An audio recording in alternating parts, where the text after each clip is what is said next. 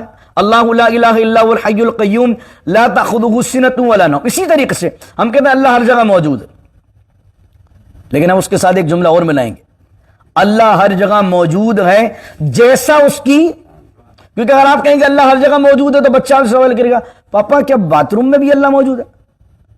جہاں ٹریش رکھا ہوتا ہے کیا وہاں بھی اللہ موجود ہے؟ بھائی بچہ تو آپ سے ہی سوال کرے گا جب اللہ موجود ہے، پاپا یہاں بھی موجود ہے، یہاں بھی موجود ہے، یہاں بھی موجود ہے، تو ہم کہیں گے اللہ ہر جگہ موجود ہے جیسا اس کی، یہ جملہ یاد رکھ لیجیے اللہ۔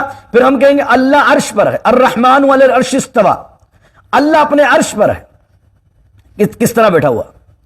میں اس وقت بیٹھا ہوں تو مجھے اپنے گھٹنوں کو فولڈ کرنا پڑا ہے، پہلے میں 2 زانوں بیٹھا تھا، پھر مجھے کچھ محسوس ہوا کہ جناب مجھے تھوڑا ریلیکس ہو کے بیٹھ جانا چاہیے، تو میں 4 زانوں بیٹھ گیا۔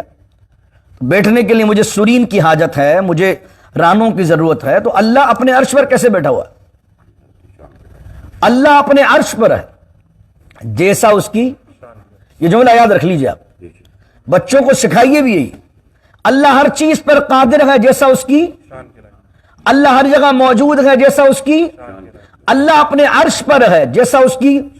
یہ جملہ بھی نہیں بولیے اللہ اپنے عرش پر بیٹھا ہوا ہے، کیونکہ بیٹھا ہوا سے ایک بیٹھنے کی کیفیت آ جاتی ہے۔ اللہ جب جسم سے پاک ہے تو اٹھنا بیٹھنا کھڑا ہونا کیا مانا؟ میں جسم رکھتا ہوں تو میری پوزیشن کو آپ کہیں گے کہ کھڑا ہوا ہے، میں بیٹھا ہوں میرے پاس جسم ہے، جب آپ دیکھیں گے کہ وہ باڈی پارٹس میرے جو ہے تھوڑے سے موو ہو گئے تو آپ کہیں گے اب یہ کھڑا ہوا نہیں، اب کیا ہے؟ یہ بیٹھا ہوا ہے۔ آپ مجھے دیکھیں گے میں بالکل سدھ پڑا ہوا ہوں تو آپ کہیں گے نا یہ بیٹھا ہوا ہے نہ کھڑا ہوا، بلکہ کیا ہے؟ لیٹا ہوا ہے۔ تو جس کے باڈی پارٹس ہوتے ہیں وہ کھڑا ہوتا ہے، وہ بیٹھا ہوتا ہے، وہ لیٹا ہوتا ہے۔ تو اللہ تو نور ہے، تو اگر آپ کہیں گے اللہ عرش پر بیٹھا ہوا ہے تو ایک عام آدمی جو اردو جانتا ہے اس کے ذہن میں بیٹھنے کی پوری ایک سچویشن آ جائے گی کہ ایک تخت لگا ہوا ہے، وہ تخت اتنا بڑا ہے، ایک سیٹ ہے، اس پر کوئی پرسنالٹی یوں کر کے بیٹھی ہوئی ہے، جس طرح کوئی بادشاہ اپنے سرداروں کے ساتھ اپنے وزیروں کے ساتھ تخت پر بیٹھ جاتا ہے تو آپ کے دماغ کے اندر وہ امیجنیشن آ جائے گی۔ حالانکہ ہمیں کیا کہنا چاہیے؟ اللہ خود کہتا ہے لیسا کمثلہ شیء، اس کے مثل کوئی ہے ہی نہیں، دنیا میں اس کی ایگزامپل تم دے ہی نہیں سکتے۔ اللہ اکبر۔ وہ کہا تھا ایک نصرت فتح علی خان نے ایک کلام کے اندر، تو دل میں تو آتا ہے عقل میں نہیں آتا، یعنی آپ عقل سے اس کی ذات کا احاطہ کر ہی نہیں سکتے۔ وہ کیا ہے؟ اللہ نور السماوات والارض۔ یہ تو اللہ نے قیامت کے دن ہمیں حضور کے شفاعت کے صدقے جنت دی، تو جنتیوں کو اللہ قیامت کے دن اپنا دیدار کروائے گا۔ تو اللہ تعالیٰ آپ کو مجھے دیدار سے مشرف فرمائے، حضور جان عالم کے پیچھے پیچھے ہم اپنے رب کا دیدار کریں۔ وسقاہم ربہم شرابا طہورا، اور جب اللہ اپنی رحمت و کرم سے ہمیں شراب طہور پلائے اللہ اس سے بھی ہمیں فیضیاب فرمائے۔ تو ہمیشہ یہ جملہ یاد رکھیے، یہ عقائد کی ہم نے آج بات کی، جو آخری بات ہم نے کی ہے یہ عقائد کے اندر بہت اہم رکھتی ہے۔ اللہ ہر جگہ موجود جیسا اس کے شان کا لائق، اللہ عرش پر ہے جیسا اس کے شان کے لائق ہے، اللہ ہر چیز پر قادر ہے جیسا اس کے شان کے لائق ہے۔ تو جو ممکن بھی کسی عیب کو اللہ کی ذات نہ مانے جہالت ہے، جہالت ہے۔ دعا کیجیے اللہ رب العزت سے اللہ عمل کی توفیق عطا فرمائے۔ بسم اللہ الرحمن الرحیم، الحمدللہ رب العالمین والصلاة والسلام علی اشرف الانبیاء والمرسلین، ربنا آتنا فی الدنیا حسنہ وفی الآخرۃ حسنہ وقنا عذاب النار وادخلنا الجنة مع الابرار یا عزیز یا غفار یا رب العالمین۔ ربنا هب لنا من ازواجنا وذریاتنا قرة اعین واجعلنا للمتقین اماما، رب یسر ولا تعسر وتمم بالخیر، ربنا لا تزغ قلوبنا بعد إذ هديتنا وهب لنا من لدنك رحمة إنك أنت الوهاب، إن الله وملائكته يصلون على النبي يا أيها الذين آمنوا صلوا عليه وسلموا تسليما، اللهم صل على سيدنا ومولانا محمد معدن الجود والكرم وآله وصحبه وبارك وسلم، سبحان ربك رب العزة عما يصفون والسلام على المرسلين والحمد لله رب العالمين، لا إله إلا الله محمد الرسول اللہ صلی اللہ علیہ وسلم۔